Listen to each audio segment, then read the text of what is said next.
be brief because I know we're probably running a little long than what we maybe promised. I didn't know if you guys knew this, but we haven't actually even had this part of the facility open a full year yet. We actually got the building permit May 15 last year. That building was April 15 last year, and this one was February 1.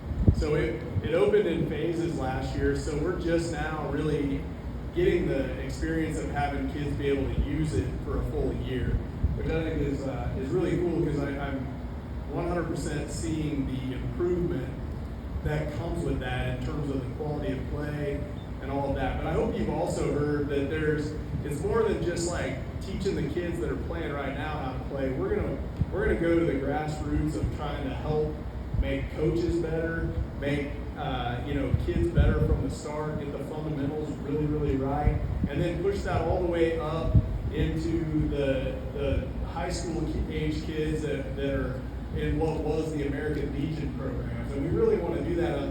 So I don't know how much you guys really heard with what Sean was saying, but that is a big part. The partnership with the Royals is going to be part of that grassroots that helps us to really give us a broad picture of what it takes to make a great baseball or softball player and team, which is developing coaches, players, umpires, mental and physical health.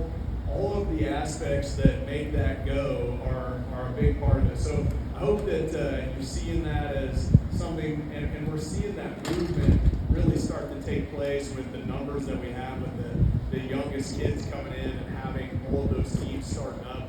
So we feel really, really optimistic about that.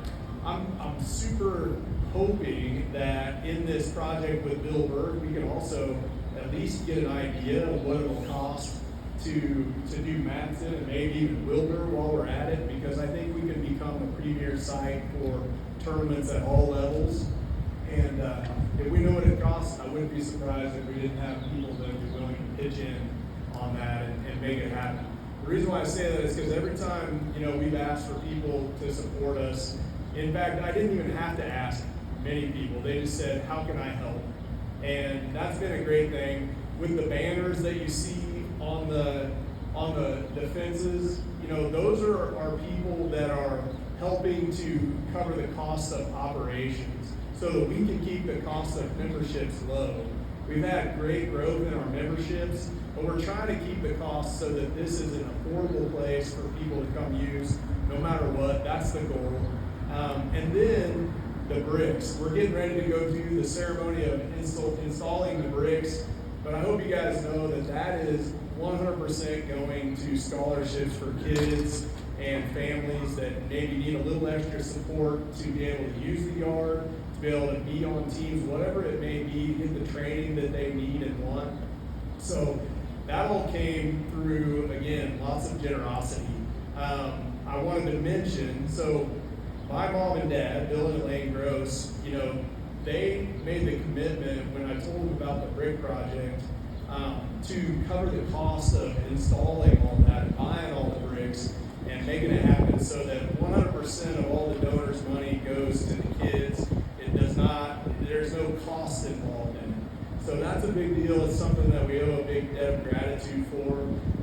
It's been a family affair in many ways in that my in-laws, Kim and Susie Guest, well, they asked how they could help, and we came up with this. The mural project was their contribution to the yard. So really excited about that. They're our mural people. And then my Uncle Doug and Aunt Kay, when they built our pigeon mounds. And we were down here before we tore out all the old buildings and everything, hauling lumber out of here, trying to recycle as much of the 2x12 and any other plywood we could find so that we could build those pitching mounds and try to keep the costs down. So anyway, all of it's been a family effort and a community effort, and I hope that you guys recognize that. And I can't thank you all enough for the support. I appreciate everybody taking up your time to be out here tonight. And I'm going to hand the mic off to Brian as we finish up. We'll move on to installing the bricks, and I hope you know there's food, there's drinks. You don't have to run off, but we also know that you may have other commitments. So please stay if you can.